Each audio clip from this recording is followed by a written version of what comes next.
Hello दोस्तों, नमस्कार। दिन भर की बड़ी खबर आपको बिना देरी के बताएंगे, जहां पर सबसे पहले बताएंगे पाकिस्तान के पेशावर में अज्ञात बंदूकधारियों ने जैश आतंकवादी मौलाना शेर बहादुर को मार गिराया। जी हां दोस्तों, एक और भारत का विरोधी आतंकवादी, मोस्ट वांटेड आतंकवादी मार गिराया गया है। साथ ही साथ आपको बताएंगे जहां खुद आतंकवाद की भेंट चढ़ने वाला था आतंकियों का पनाहगार पाकिस्तान, टीटीपी और आईएसआईएस करने वाले थे ये सबसे बड़ी वारदात। आप भी जानकर जाएंगे चौंक। और साथ ही साथ बताएंगे जहां पर पूरी दुनिया में चीन को अगर कोई रोक सकता है तो वो मात्र भारत ही है जो चीन को रोक सकता है। जी हां दोस्तों, बताएंगे अमेरिका के एनएसए का सबसे बड़ा बयान बताएंगे दोस्तों, और क्या क्या कहा इन्होंने। साथ ही साथ आपको बताएंगे जहां राजस्थान, मध्य प्रदेश, छत्तीसगढ़, तेलंगाना चुनाव के नतीजे कौन मारेगा चौका, कौन होगा बोल्ड। साथ ही साथ आपको एक से एक बड़ी खबर बताएंगे, बने रहेगा वीडियो के अंत तक। लेकिन खबरों में आगे बढ़ने से पहले अगर आप भी अपने भारत देश का दिल से समर्थन करते हैं और मानते हैं कि मेरा भारत महान है तो इस वीडियो का भी कर दीजिए लाइक, चैनल कर दीजिए सब्सक्राइब, बेल आइकन दबाइए, साथ ही कमेंट बॉक्स में लिख दीजिएगा जय हिंद। जी हां दोस्तों, तो चलते हैं पहली और सबसे बड़ी खबर की तरफ, जहां पाकिस्तान के पेशावर में अज्ञात बंदूकधारियों ने जैश आतंकवादी मौलाना शेर बहादुर की हत्या कर दी। जी हां दोस्तों, ये जैश ए मोहम्मद के ग्रुप का सबसे बड़ा आतंकवादी था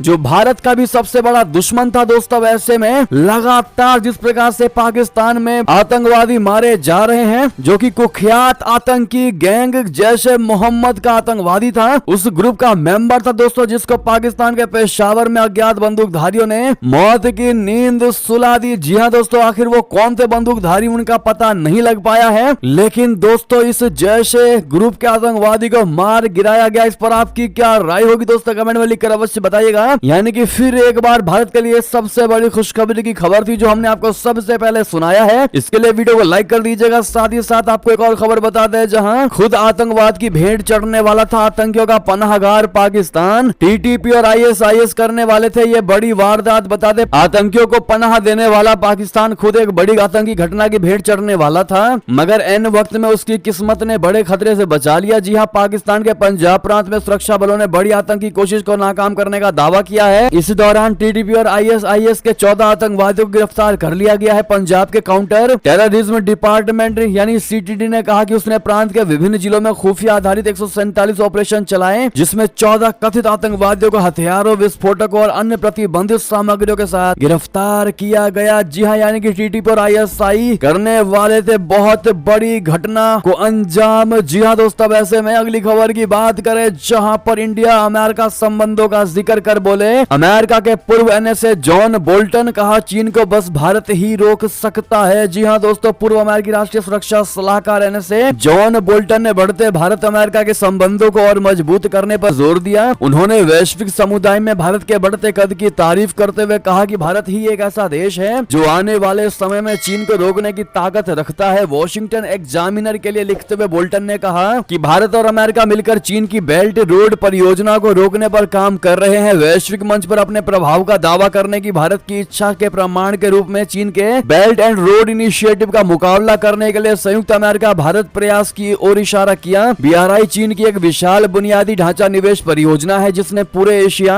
और उसके बाहर बीजिंग के आर्थिक और राजनीतिक प्रभाव को बढ़ाने की इसकी क्षमता के बारे में आशंका पैदा कर दी है। दोस्तों, जॉन बोल्टन ने आगे लिखा कि अगर सभी पक्षों को देखें तो बिना शक भारत के अंदर चीन को रोकने की पूरी ताकत है। इसके अलावा बोल्टन ने कतर में पूर्व भारतीय नौसेना अधिकारियों से जुड़े चल रहे मामले पर भी अपनी बातें साझा की। जी हां दोस्तों, यानी कि जॉन बोल्टन ने क्लियर कहा है कि अगर चीन को रोकने की कोई देश ताकत रखता है तो वो एक लौता भारत है। भारत में इतनी ताकत है कि वो चीन को कभी भी रोक सकता है, चाहे वो किसी भी चीज में क्यों ना हो। बहरहाल दोस्तों, अगर आप भी मानते हैं कि आज भारत को इतनी ऊंचाइयों पर ले जाने के लिए हम भारतीयों ने काफी ज्यादा मेहनत की है दोस्तों, और इसमें 4 चांद पीएम नरेंद्र मोदी जी ने लगाए हैं, तो मोदी है तो मुमकिन है, और लॉन्ग लिव मोदी जी का नाम मत भूलिएगा। अगली खबर की बात करें, जहां पर कार्डियोलॉजिस्ट डॉक्टर असीम मल्होत्रा का सबसे बड़ा बयान, कहा विश्वसनीयता खत्म हो चुकी है, भारत को छोड़ देनी चाहिए डब्ल्यूएचओ की सदस्यता। जी हां दोस्तों, प्रख्यात ब्रिटिश भारतीय हृदय रोग विशेषज्ञ डॉक्टर असीम मल्होत्रा ने आरोप लगाया है कि विश्व स्वास्थ्य संगठन यानी डब्ल्यूएचओ पूरी तरह से अपनी स्वतंत्रता को खो चुका है, और उन्होंने सुझाव दिया कि भारत सरकार को विभिन्न मुद्दों पर उसकी सलाह को नजरअंदाज करना चाहिए तथा इस वैश्विक स्वास्थ्य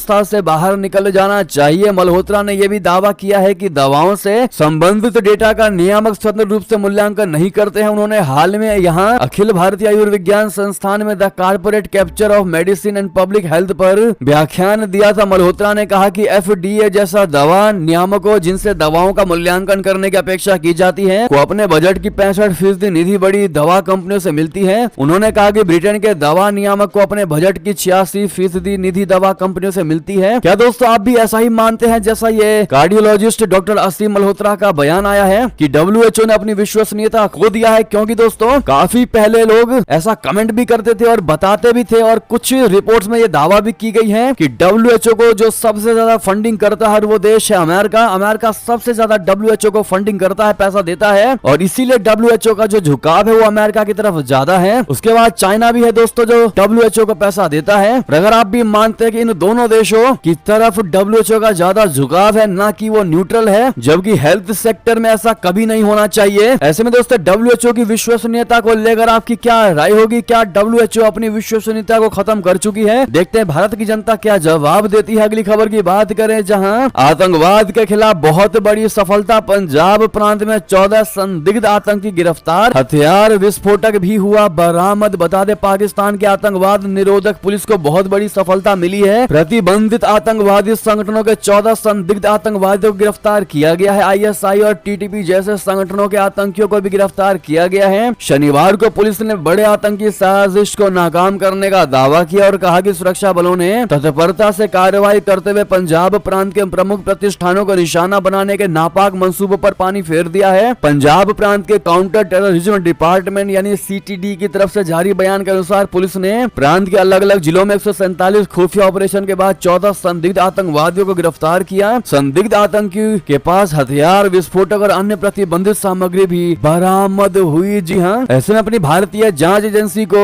थैंक यू कहना मत भूलेगा। आप लोग एक और खबर की बात करें जहां भारत ने GDP के मामले में अमेरिका और चीन को भी छोड़ा पीछे। आंकड़ों को देखकर चौंक गए पाकिस्तानी, कह दी इतनी बड़ी बात कि आप भी जानकर हो जाएंगे खुश। बता दें हाल ही में जापान की ब्रोकरेज कंपनी नोमुरा ने वित्त वर्ष 2023-24 के लिए भारत की GDP वृद्धि दर के अनुमान को 5.9% से बढ़ाकर 6.7% कर दिया है। इसके अलावा मौजूदा वित्त वर्ष 2023-24 की दूसरी तिमाही जुलाई से सितंबर के बीच देश की अर्थव्यवस्था ने 7.6% के दर से विकास किया है। तो वहीं इसी वित्त वर्ष की पहली तिमाही अप्रैल से जून के दौरान GDP 7.8% रही। इसी मुद्दे पर पाकिस्तानी यूट्यूबर शोएब चौधरी ने आवाम के बीच जाकर बात की और प्रतिक्रिया लेनी चाहिए। पाकिस्तानी आवाम को जब भारत के मौजूदा GDP ग्रोथ के बारे में जानकारी हुई तो वो चौंक गए। उन्होंने कहा कि भारत ने हाल के कुछ सालों में बहुत काम किया है। भारत ने कोविड के दौरान भी बहुत काम किया है। यही वजह है कि आज के दौर में वो दुनिया के बड़े देशों के मुकाबले काफी बेहतर प्रदर्शन कर रहे हैं। पाकिस्तानी आवाम ने भारत की तरक्की का सबसे ज्यादा उदाहरण एप्पल का प्रोडक्शन भारत में शुरू होना बताया। साथ ही माना कि उनके देश के लोग वैसा नहीं सोचते जैसा पड़ोसी मुल्क भारत करता है। पाकिस्तान के लोगों ने कहा कि हमारे देश के लोग एक साथ नहीं चलते। एक पाकिस्तानी शख्स ने कहा कि आजादी 76 साल पहले मिली थी, लेकिन आलम यह है कि हम आज तक साफ पानी भी ना पी सके। हमारे हुक्मरान की हरकतों की सजा आवाम भुगत रही है। जी हाँ दोस्तों,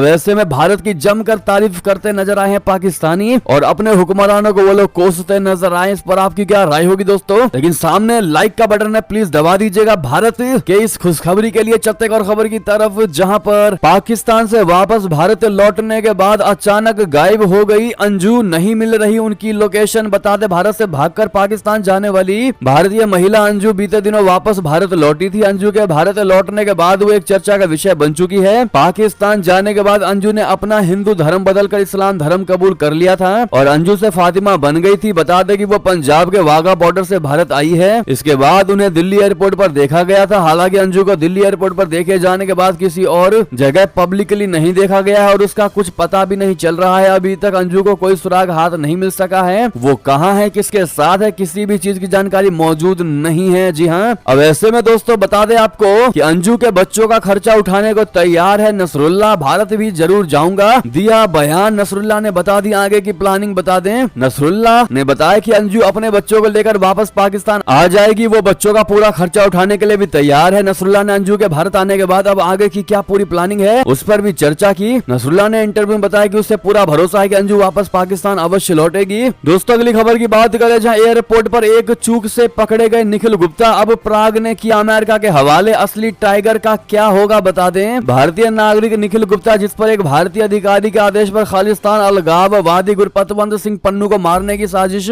रचने का अमेरिका ने आरोप लगाया था, उन्हें अभियोग दायर होने से कुछ दिन पहले ही नवंबर के मध्य में प्राग में एक उच्च सुरक्षा जेल फैसिलिटी से अमेरिकी अधिकार क्षेत्र में ट्रांसफर कर दिया गया था। इंडियन एक्सप्रेस की रिपोर्ट में कहा गया है कि निखिल गुप्ता अमेरिकी अधिकारियों के कमांड में है और उनके खिलाफ न्यूयॉर्क की एक अदालत में पन्नू की हत्या की साजिश रचने का आरोप दायर किया गया है। 52 साल के निखिल गुप्ता को प्राग हवाई अड्डे से चेक रिपब्लिक के अधिकारियों ने 30 जून को गिरफ्तार किया था और फिर उन्हें हिरासत में ले लिया गया था। इंडियन एक्सप्रेस की रिपोर्ट के मुताबिक हिरासत में लेने के बाद निखिल गुप्ता को चेक अधिकारियों ने प्राग में भारतीय दूतावास को एक भारतीय नागरिक निक गुप्ता के बारे में सूचित किया था, जिसे अमेरिकी अदालत के आदेश के आधार पर हिरासत में लिया गया था। अगली खबर आपको बता दें, जहां पर दिल्ली में अफगान दूतावास के बंद होने के पीछे की वजह कुछ और ही है। जी हां, आखिर क्या है वजह बता दें। दिल्ली में अफगानिस्तान दूतावास बंद होने के पीछे अलग अलग वजहें दी गई। कभी कहा गया कि दूतावास अपने दैनिक खर्चों को पूरा नहीं कर पा रहा, तो कभी ये कहा गया कि उसे भारत से सहयोग नहीं मिला इसीलिए दूतावास बंद करना पड़ा। लेकिन इकोनॉमिक टाइम्स की रिपोर्ट में दूतावास बंद होने की कोई और वजह बताई गई है, जो हम आपको बताएंगे। दोस्तों, इकोनॉमिक टाइम्स की खबर के मुताबिक दिल्ली में अफगानी दूतावास बंद होने के पीछे भारतीय सरकार की ओर से सपोर्ट की कमी नहीं बल्कि दूतावास के राजनयिकों के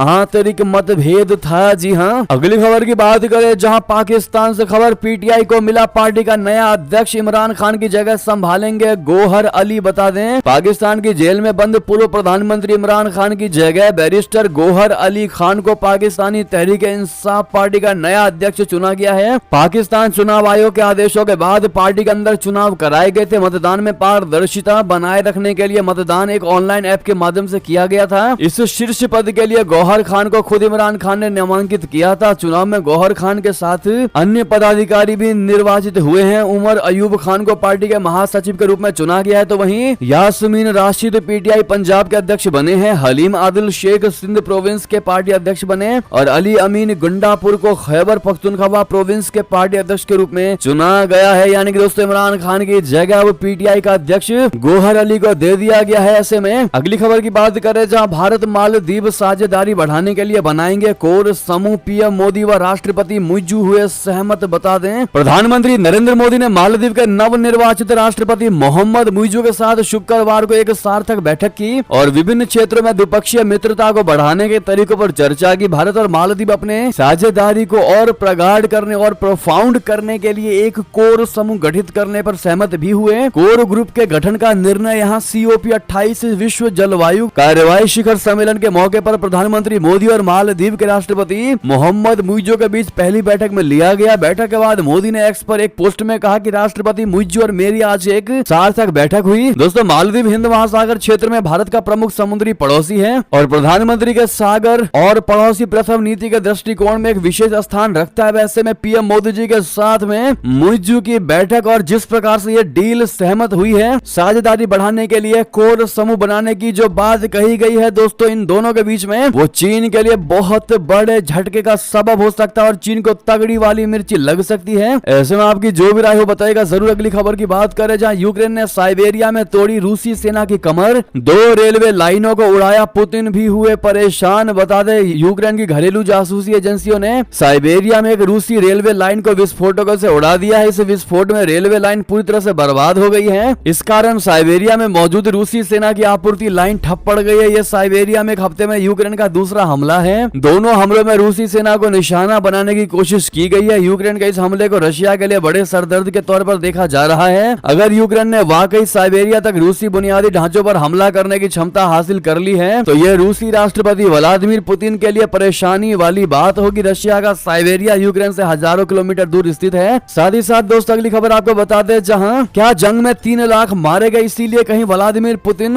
अपने लोगों से अपील तो नहीं कर रहे कि कम से कम 8 बच्चे पैदा करें महिलाएं। बता दें कि रूस के राष्ट्रपति व्लादिमीर पुतिन ने देश की महिलाओं से अपील की है कि वे कम से कम 8 बच्चे को जन्म दे। यही नहीं, उन्होंने कहा कि हमें बड़े परिवारों को सामान्य नजर से देखना होगा और यह जरूरी है कि मॉस्को में पुतिन ने वर्ल्ड रशियन पीपल्स काउंसिल को संबोधित करते हुए बात कहते हुए कहा कि रशिया में जन्म दर 1990 से घट रहा है। बीते साल फरवरी से यूक्रेन से जंग रशिया लड़ रहा है। इंडिपेंडेंट की रिपोर्ट के मुताबिक इस युद्ध में अब तक 3 लाख से ज्यादा सैनिक मर चुके हैं। ये रशिया के मानव संसाधन के लिहाज से बहुत बड़ा नुकसान है। रूस एक सबसे सबसे बड़ा देश है लेकिन आबादी का घनत्व बहुत कम है। इसको लेकर रशिया चिंतित रहा है और यही वजह माना जा रहा है कि रशिया के राष्ट्रपति व्लादिमीर पुतिन रूसी लोगों से कह रहे हैं कि कम से कम 8 बच्चे 1 महिलाएं पैदा करें या 8 बच्चों को जन्म दें। अगली खबर की बात करें जहां पर नकली भारतीय रुपए के नोट के रैकेट का भंडाफोड़। एनआईए ने 4 राज्यों में कई स्थानों पर ली तलाशी। सीमा पार से जुड़े हैं तार, बता दें। राष्ट्रीय जांच एजेंसी ने शनिवार को देश के विभिन्न हिस्सों में चल रहे नकली भारतीय मुद्रा नोट रैकेट का भंडाफोड़ करने के लिए 4 राज्यों में छापेमारी कर नकली नोट,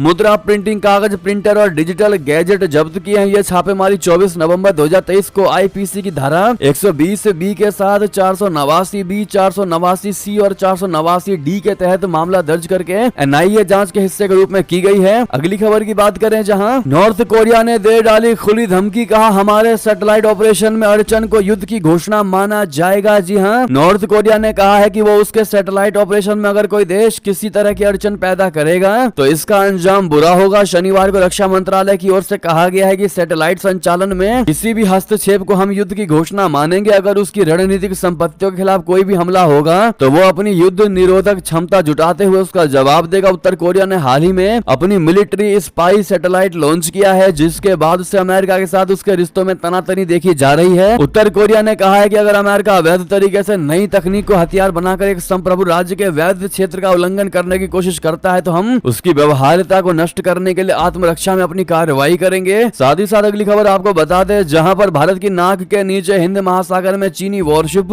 आखिर भारत कहां पर लाइक करता है और हमारी क्या तैयारी है, बता दें। हिंद महासागर क्षेत्र में चीन की सेना की ताकतवर जासूसी वॉरशिप युआन वांग 6 के बाद शियान 6 की चहलकदमी को लेकर भारतीय नौसेना पूरी तरह कमर कस चुकी है। नौसेना दिवस से पहले शुक्रवार को प्रेस कॉन्फ्रेंस के दौरान chief of naval staff admiral R Hari Kumar ने स्पष्ट संकेत दिया कि भारत अपने नाक के नीचे ड्रैगन की साजिशों से पूरी तरह वाकिफ है और इसका मुंहतोड़ जवाब देने के लिए भी पूरी तरह तैयार है। नौसेना प्रमुख एडमिरल हरि कुमार ने देशवासियों को भरोसा दिलाया कि हिंद महासागर में चीनी सेना की हर हरकत पर भारतीय नौसेना की पैनी नजर है। अगली खबर बता दें दक्षिण चीन सागर में चीन की दादागिरी पर फिलीपींस की नजर, बनाया नया कोस्ट गार्ड स्टेशन। बता दें फिलीपींस ने दक्षिण चीन सागर में चीन की दादागिरी पर नजर रखने के लिए एक नए कोस्ट गार्ड स्टेशन का निर्माण किया है। ये कोस्ट गार्ड स्टेशन दक्षिण चीन सागर में विवादित द्वीप ठीटू पर स्थित है। इससे फिलीपींस की दक्षिण चीन सागर के व्यस्त विवादित जलमार्ग में चीनी जहाजों और विमानों की गतिविधियों पर नजर रखने की क्षमता बढ़ गई है। एक और खबर की बात करें जहां जॉर्जिया मेलोनी ने प्रधानमंत्री मोदी जी के साथ सोशल मीडिया पर शेयर की सेल्फी, बताया पीएम मोदी जी को सबसे अच्छा दोस्त। बता दें प्रधानमंत्री नरेंद्र मोदी ने दुबई यात्रा के दौरान विभिन्न देशों के राष्ट्राध्यक्षों से मुलाकात की। इस दौरान उन्होंने इटली की प्रधानमंत्री जॉर्जिया मेलोनी से भी मुलाकात की। मेलोनी ने पीएम मोदी के साथ सेल्फी भी ली और सोशल मीडिया पर पोस्ट भी किया। उन्होंने एक्स पर सेल्फी पोस्ट करते हुए कहा कि हम अच्छे दोस्त हैं। जैसा कि आप स्क्रीन पर दोस्तों जॉर्जिया मेलोनिया का ये ट्वीट देख पा रहे होंगे जिसमें क्लियर लिखा हुआ है गुड फ्रेंड्स एट कॉप 28। अगली खबर की बात करें जहां न्यूजीलैंड में 3 खालिस्तानी चरमपंथियों को मिली सजा, की थी भारतीय मूल के रेडियो होस्ट को मारने की कोशिश। बता दें न्यूजीलैंड के ऑकलैंड में स्थित लोकप्रिय रेडियो होस्ट हरनेक सिंह की हत्या की कोशिश के लिए 3 खालिस्तानी चरमपंथियों को सजा सुनाई गई। द ऑस्ट्रेलिया टुडे की रिपोर्ट के अनुसार हरनेक सिंह का मर्डर करने की कोशिश के लिए 27 साल के सर्वजीत सिद्धू, 44 साल के सुखप्रीत सिंह समेत एक 48 वर्षीय ज्ञात ऑकलैंड निवासी को दोषी पाया गया। ये तीनों हरनेक सिंह की हत्या इसलिए करना चाहते थे क्योंकि वे लोग उनके खालिस्तानी विचारधारा के खिलाफ मुखर होने से नाराज थे। अगली खबर की बात करें जहां छिपाता है बताता नहीं, चीन में बीमारी पर अमेरिका चिंतित,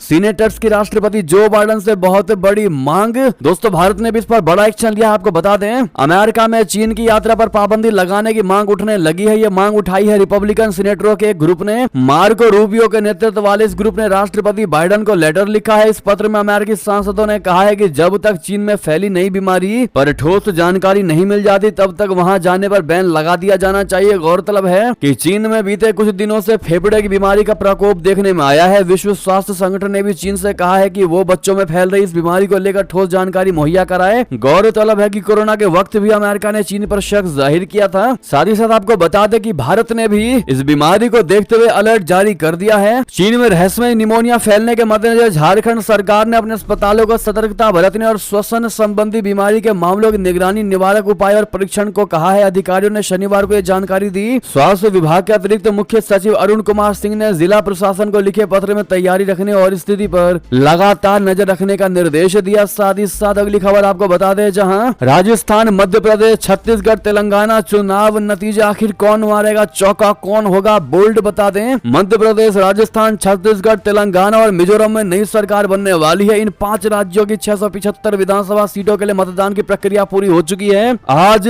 यानी रविवार को सिर्फ 4 राज्यों के 635 सीटों पर ही वोटों की गिनती हो रही है। मिजोरम के उम्मीदवारों का फैसला अब 4 दिसंबर को होगा। राजस्थान में विधानसभा की 200 सीटें हैं, मगर वहां कांग्रेस उम्मीदवार के निधन के बाद 199 सीटों पर ही मतदान हुआ। एग्जिट पोल के नतीजों के अनुसार मध्य प्रदेश और छत्तीसगढ़ में बीजेपी और कांग्रेस के बीच कांटे का मुकाबला चल रहा है, जबकि राजस्थान में बीजेपी का पलड़ा भारी है। हिंदी प्रदेश के 3 राज्यों में 519 सीटों पर फैसला होना है। एग्जिट पोल्स के मुताबिक 119 विधानसभा वाली तेलंगाना में कांग्रेस ने बढ़त बना ली है। निर्वाचन आयोग मतगणना की तैयारियां पूरी कर चुका है। वोटों की गिनती रविवार सुबह 7 बजे से ही शुरू हो रही है। सबसे पहले पोस्टल बैलेट गिने जाएंगे, जिसके बाद सभी पार्टियों के प्रतिनिधियों के सामने ईवीएम से मतगणना शुरू होगी। जी हाँ दोस्तों, बहरहाल आपके हिसाब से वोटों की गिनती से पहले ही दोस्तों आप लोग बता दीजिए कमेंट में कि आपके हिसाब से कौन से राज्य में किसकी सरकार यानी कौन सी पार्टी जीतेगी। कमेंट में लिखेगा, देखते हैं भारत के लोगों का प्रेडिक्शन कितना सही होता है। साथ ही साथ दोस्तों आपको बता दें, जहां कांग्रेस ने सीबीआई के जरिए मुझे जेल में डाला, मैं मंत्री से बना कैदी, तब कांग्रेसी वकील ने मेरा केस लड़ा। अमित शाह ने किया गुजरात के किस वाकये का जिक्र, बता दें। केंद्रीय गृह मंत्री अमित शाह ने शनिवार को उस वाकये का जिक्र किया जिस पर अमूमन वो चुप रहते हैं। अमित शाह ने सोहराबुद्दीन शेख एनकाउंटर मामले का नाम लिए बिना कांग्रेस पर निशाना साधा।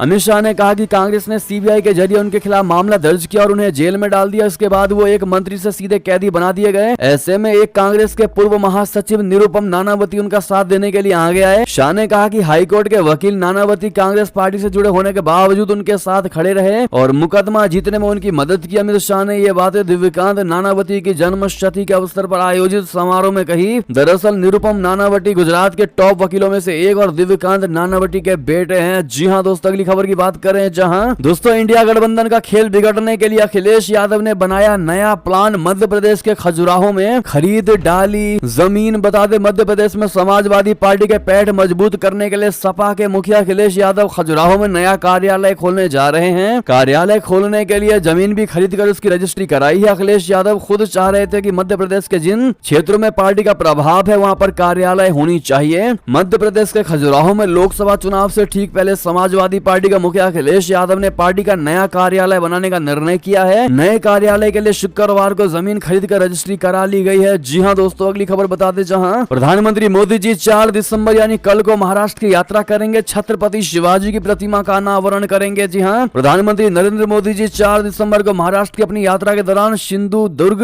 के राजकोट किले में छत्रपति शिवाजी की प्रतिमा का अनावरण करेंगे। एक बयान के अनुसार वो सिंधु दुर्ग में नौसेना दिवस 2023 समारोह के मौके पर एक कार्यक्रम में भी भाग लेंगे और तारकरली समुद्री तट से भारतीय नौसेना के जहाजों, पनडुब्बियों, विमानों और विशेष बलों द्वारा अभियानगत प्रदर्शन देखेंगे। हर साल 4 दिसंबर को नौसेना दिवस मनाया जाता है। जी हाँ दोस्तों, अगली खबर आपको बता दें, जहां पर सीएम योगी की बहुत बड़ी घोषणा, 18 दिसंबर तक तैयार हो जाएगा अयोध्या श्री राम एयरपोर्ट। प्रधानमंत्री तय करेंगे उद्घाटन की तिथि। जी हाँ, उत्तर प्रदेश के अयोध्या में मुख्यमंत्री योगी आदित्यनाथ जी ने घोषणा की है कि 15 दिसंबर तक श्री राम एयरपोर्ट बनकर तैयार हो जाएगा। अयोध्या एयरपोर्ट के उद्घाटन की तिथि प्रधानमंत्री नरेंद्र मोदी जी तय करेंगे। वहीं केंद्रीय नागरिक उड्डयन मंत्री ज्योतिरादित्य सिंधिया ने घोषणा करते हुए बताया कि सेकेंड फेज का Shri Ram airport 50,000 square feet का होगा। जी हाँ दोस्तों, ऐसे में आप लोग भी कमेंट में जय श्री राम जरूर कहिएगा। बहरहाल दोस्तों, ये थे अभी की सारी बड़ी खबरें। आपको हमारी खबर कैसी लगी? आशा करता हूँ बहुत अच्छी लगी होगी। अगर थोड़ी भी अच्छी लगी है तो इस वीडियो को दोस्तों में, भाइयों में, साथियों में, रिश्तेदारों में शेयर अवश्य कर दीजिएगा और अभी कर दीजिए इस वीडियो को लाइक, चैनल कर दीजिए सब्सक्राइब, बेल आइकन दबाइए, साथ ही कमेंट बॉक्स में लिख दीजिएगा जय हिंद जय भारत।